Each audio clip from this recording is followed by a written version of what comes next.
What's up, guys? I got a special video for you today. I'm at the Miami International Boat Show and I'm with Alan from Makaira Boats. This is the Makaira 26. Is yeah, that's right. Yeah. So I've seen this boat online.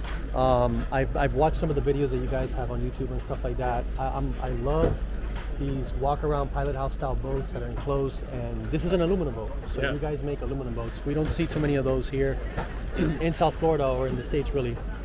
But tell us a little bit about this boat and the particular model that you have here at the show. Yeah, so we've got a 26 twin here at the show. It's quite different to most alloy boats out there. It's the only aluminium plate boat with a Carolina flare in the hull, and we run a 5/16 8mm hull bottom, so a really solid hull, and our hull structure is designed around Lloyd's, so one of the highest shipping standards in the world. So structurally there's just nothing else really like it.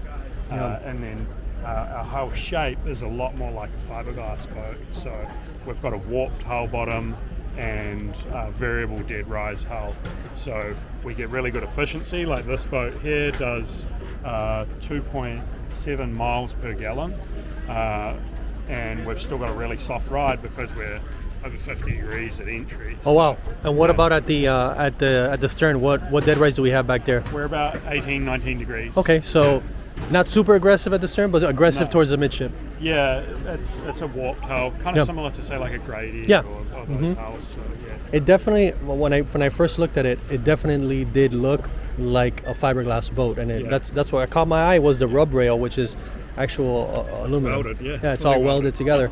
Now, speaking of the welding, this is not a robotic welded hole. This is all hand welded. Somebody hand welded this entire boat. Yeah, every weld on here is hand welded. Majority of our welding is MIG welding, and then some of the handrails and stuff like that, rod holders, they're all TIG. TIG.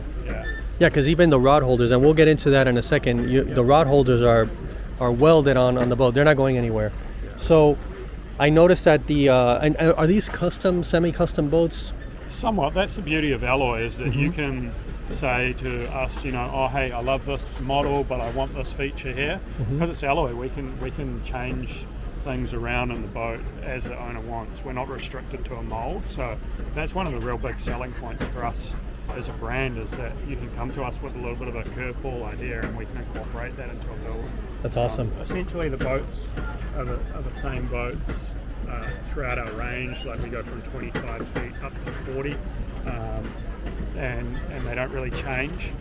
So the style is kind of the same throughout? It's kind of the same, but if you want to change the seating, if you want to put some cockpit seating in, if you want to have a lock-up bulkhead or an open cab boat, it's really easy for us to change like the seating arrangements and that sort of thing. And where are these boats made? New Zealand. New Zealand, okay. Cool. So I see so you have to paint these holes, right? Because they're aluminum, or you can have them. You can order them without paint. Yeah, we paint all of ours. Oh, okay. Just look a lot nicer. Yeah. We're kind of at the higher end of the alloy market as far as fit and finish goes. So all our boats come painted. Nice. One of the things that I love about the boat and the design is this one windshield that curves all across. Yeah, 100%. It's absolutely gorgeous. Now, how'd you guys do this? Like, you have to have this obviously custom made, but is this glass? Yeah, it's toughened glass. So we run, depending on the model, it's either 6 or 8 mil toughened glass, and they're custom made, one piece, so you don't have any mullions. The other really cool thing about that amount of curve is it kind of acts like an airplane. Yeah. When you're running, any spray that does get pushed back onto you just beads off. Beads off. Outside. You don't even really need to run a windscreen wiper.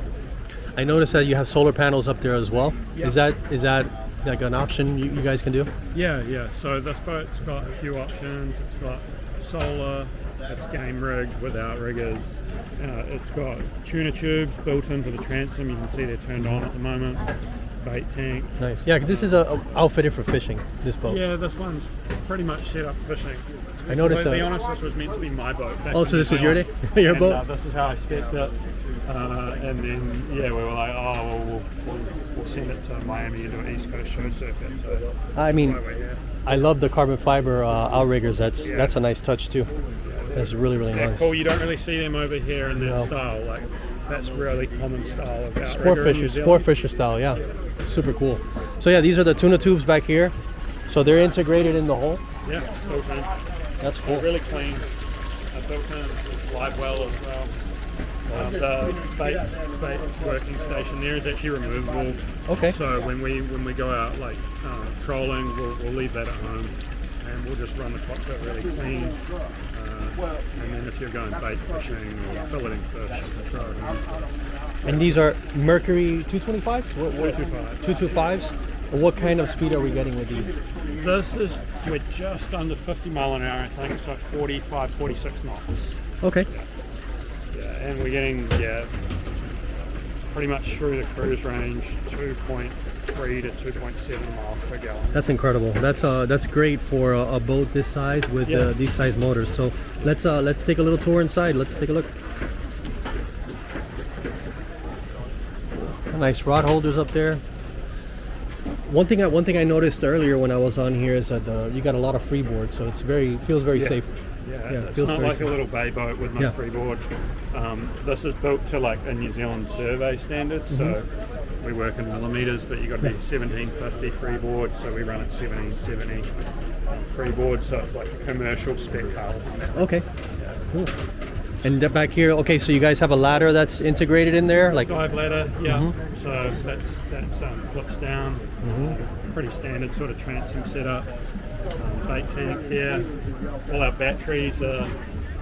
that's nice. Yeah, big radius corner bait tank. So yeah, a lot of alloy builders run square bait tanks down here. You can have a look in there at the wiring. Nice. It's not a snake pit in there that jumps out at you when you open the hatch, which is nice. Yeah. That's really cool. And it's the same on the other side? Yeah, other sides, car steering pumps. Nice. And fuel. So separate lockers for the fuel, and batteries on the other side. And then, obviously the dash wiring as well. Up forward is. Alan, one of the things I noticed earlier as well is that this particular boat doesn't have any index storage. Yeah. But you could get it with index storage? 100%, yeah. Okay. So it's, as I said, this boat was meant to be for me, but we don't really run index storage in New Zealand as much. We prefer to run like big pull bags. Okay. So we'll catch, the fish we catch typically won't fit in a hold. So Okay. we'll run a cooler bag and put salt ice in. And but in the Pacific Northwest, we're getting a lot of these up there now, and we're fitting big underfloor, like 100 gallons if you want an underfloor fish locker. So that's an option. I also noticed too, well, you have your bilge pumps back here, and then you have your fuel pickups over here and your fuel fills right onto the actual deck. Yeah. So the fuel tank is basically coming up. The filler comes up through there, and in alloy boat building, pretty much weld everything. It's not like fiberglass where you're putting like a alloy tank and then putting it encased in foam. We just weld everything off within the hull. It's the strongest way, and also the becomes part of the boat. Yeah, part of the boat, but also when you put foam around a tank, we've seen like corrosion around tanks. Foam's not that good an idea around metal fittings. I've seen that too on some of the boats that I've restored, where that foam will hold water and that'll start corroding the aluminum tanks. These are the welds that you were talking about earlier. Yeah, so they're TIG. And then this is all MIG. So the bulk of the boat, 99% of the welding's all MIG welding, and then the rest of the boat with the little features and any detail features will be TIG. So this is a 25-foot boat overall? 26? Yeah. How wide of a beam are we talking? This is 8'9". Okay, 2.74 meters. Yeah, I see there's you have some under gunnel storage here. Yeah. That's cool. And what's this under here? Is there? That's just a part of the topside structure. And this side on the side you're on, that's all a cable conduit up there. So if you ever need to like refit anything or you upspec it afterwards, you can always run cables through the boat. So that's quite important. Like when you build an alloy boat, you're not building a hull, putting all the fittings on the deck. all your systems, Yeah. and then putting a cabin down on top. Everything's accessible because we weld the hull completely, then we paint it, then we fit it out. So the process is quite different to a fiberglass build. All right, so moving into this area here, so you have some storage back there. Yep. So just storage drawers. We're a little bit obsessive with getting rid of stainless in our boats. Dissimilar metals, as with any boat, is not a good thing. So we make all our own latching. You can see here these are UHMW slides. So like that drawer will last 200 years. You know, like it's just going to last forever. And we're really big on that, even down to like our hinges. We CNC machine out of billet all the hinges and weld them on, so there's no opportunity for corrosion, and then they get ticked on. And the seat pin, it'll last forever. So like the boats, when you look at them, they're actually really, really simple, but they're just nicely finished, which gives you a really like clean build in 10 years time. You know, stuff's not falling to bits. Yeah, it definitely gives it. The boat definitely has that clean, really clean, simple look. Yeah. And I love that. I love that for me, for my particular style. What do we have under here? Under here is just a cooler box storage. Oh, look at that. There's a cooler under there. Oh, that's cool, man. Yeah. There's more just storage slide it down the side. That's awesome.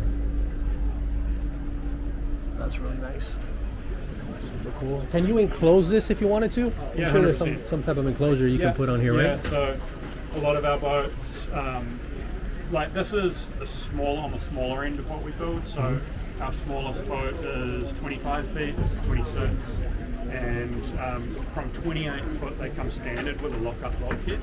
And the lock-up bulkhead, if you imagine this cab being backed by the foot, the lock-up bulkhead runs up here, but it's at the back of the seat, and then we have an awning window and bifold doors on the starboard side.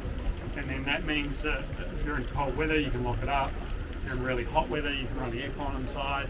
That's cool. Or if you want to have it open, you can completely open it up. And it means that people sitting, maybe, you know, the kids, your wife, whoever is sitting down having a break at the table, but you can be out the back fishing and you're not excluding them from what's happening. So they're really social boats with this table set up. So you could set this up with air conditioning if you wanted to for some 100%. place like here, like for South Florida. Yeah, 100%. I think a lot of people in South Florida are starting to get into these types of boats with air conditioning. Yeah. It's just a lot more comfortable, and you're able to enjoy it because it really does get hot. Well, it's in the like when you here. drive a car, right? Are you driving a convertible car? Yeah. You don't have aircon, like it's really hot. Yeah. Well, you jump in your car, you turn the aircon on, it's nice, and it's no different in a boat. So. Yeah. So is this all made in-house? Yep, Everything's made in-house. The upholstery, everything's in-house. Upholstery, everything. Basically, flat plate rolls in one door and boats roll out the other. That's amazing. That's incredible. And what do we got over here? What's this? Just thing? a little push pin, cool. throwing like, you know, that odd bit of nylon. A lot of people have like a plastic bag tied off to a cleat. And just rolling around, just getting rid of that. Guys, these are the plates. This is what you actually make the hole out of, right? So 5/16 hull bottom. So that's pretty heavy really duty. bulletproof. And these windows are all custom as well? Yeah. So you guys make them? Yeah, so the windows, the side sliding windows, they open up on our lock-up bulkhead boats. We make all that joinery. Guys, look at that windshield. Look how cool that looks. You get such a good view. Yeah, no mullions in the way, and it's really strong. The curve gives it a lot of strength. Yeah. Yeah, that's really nice. That's really nice too. And does this go down? Can you make this into like a berth? Yep, so the table drops down, there's a squab up there, so this goes flush. This is removable, so you can make it into a day bed, or in the bigger boats, that bunk is actually 6 foot, so you can sleep up there as well.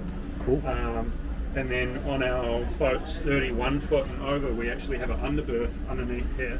So underneath the wheelhouse is a double bed. That's really cool. Yeah. Yeah, that's great for families. Yeah, so like in our 36, for example, we walk down into the master cabin, and in the master cabin there's like a changing room, a door, a queen size bed, and then we run bunk beds up front. So for like you can have a family of 6 people. That's amazing. So, that's incredible. For that size boat, it's really comfortable. And this Dometic fridge is actually really big for this size boat too. That's huge. Yeah, 80 litre. I'm not sure what it is, 20 something gallon. Yeah, that's really cool. The helm looks really simple. Not much going on. Yeah, not much going on. It's really clean. Come with rides, seakeeper rides. just clean and simple. Like we don't throw a heap of bling into our boats. We want it to look good, 10, 15 years down the track. So yeah, that's really cool. So it does have the Seakeeper. Is that the ride? Okay, Seakeeper ride, correct. Right. Seakeeper ride. Yeah. Yeah, a little area for store your stuff over here. That's nice. Yeah, phone charger in there. Another phone charger on this side, so a little pocket. And can you put those what are they called, the suspension seats? We can. You can add those too as well. Yeah, this one's really cool. What's under here? This is just storage. More storage. Okay. Got a lot of bags in there at the moment. That's cool. So yeah, it's quite a big locker. We've got 4 or 5 bags in there. And then here you got the cabin or the berth, and here's a door for that. Oh, there's a little key over there. Yep. So yeah, lock up. You can put all your tackle rods in there if you're leaving the boat on your yard or you're traveling with the boat. Like that's the big thing in New Zealand. The way we use our boats is we've got basically an hour between coasts, so we can be on the east coast fishing one day and the west coast the next. So that's why trailer boats are really popular. And so you just trailer across the whole island. Like from our shop, we've got maybe 5 or 6 locations we can go to, which are completely different areas within an hour's drive. So basically, if the weather's bad, if the wind's coming from one way, you just go to the other side of the island. You're fishing. You get out there and enjoy yourself. That's cool. Yeah. So being able to secure everything on a trailer is really important. For sure. Let me get in there so I can see how big it is and people get an idea of how big it is. Yeah. Let me check out this the wiring too. It's really nice. Look at that. We got a nice door here. Got a light. See that? Yeah, that's exceptional wiring. Everything's just perfect. Perfect. Yeah. Sweet. Hey, this is a lot of space, Alan. I mean, I fit fine in here. Put your feet up forward. I got plenty of space. I'm super comfortable in here. Yeah, you could put another person over there, maybe a kid in the middle. Yeah, you can. It depends how friendly you are. You can get 3 adults up there. Yeah, and then you have a head down here. A toilet there. And then you get some access out there. That's a windlass you have up there too. Yep. This is very, very nice. I love the boat. I think it's amazing. I wish we would see more of these boats here in the States. Yeah. We just really don't get too many down here. And every time we do videos on these style boats, they make a killing. They crush. Yeah. So I think there's a real want for them here. We just gotta bring more of them over next time. Yeah, definitely. I think in the southern hemisphere, alloy boats are probably now you could argue they're more prevalent than fiberglass. Really? Like in New Zealand, we've got 70-something alloy builders and about 10 at max fiberglass. Really? So of our boats down there, I'd say 80-90% are alloy now. So it's really, taking off down there. We've been doing it for 60, 70 years building plate boats. So it's a well-established industry down there, and I think the more people use them up here, they'll realise, they're stronger. You can run them up on a beach. You don't need to worry about gel coat. You can tow them behind a smaller truck because they're lighter. They're lighter and more fuel efficient. They're customisable. That's a really big one. So many of our customers want a little bit of a feature here and there, and it's easy for us to do it. Whereas if you, like I said before, out of the mould, you're stuck with it. You're stuck with that. Yeah, do you think? And I had this question because is it harder for you guys to get fiberglass materials in? No, you guys get that one no problem. It's just that the reasons you stated is why that's just more popular. Like this boat, all the plate in this boat is from Europe. So like if it was because of scarcity of materials, we wouldn't be getting plate from Europe. Yeah. Cool. So, Alan, one of the things that everybody wants to know, how much does this boat cost? Yeah, so this one, this model starts around $280, $290, and that's on a trailer, ready to go, fully rigged, engine, electronics, the whole shebang. This one here's got a bit more power. It's game rigged. It's got tuner tubes, 21 kilowatts of the off-road. That's a boat co special for $313. Okay. Yeah. That's not too off of what the fiberglass boats are going for. That's right No. around the same, equipped like this. Yeah. So that's pretty cool. Yeah, and that's on a really nice alloy trailer. Yep. Jump on our website. They're all custom built trailers. So, Okay. Cool. not, Awesome. Not like you see over here. All right. Cool. Yeah. No. Awesome. Well, where can we find you, Alan? Yeah, MakairaBoats.com. We've got dealers on the east and west coast. So, yeah, have a look on our website. You can find who's the closest dealer to you, and reach out to me. Sales at MakairaBoats.com. My team can answer any questions. Yeah, go from there. Awesome. Thank you very much. Guys, if you guys like this video, please like and subscribe. Check out Makaira Boats, and we'll see you on the next one.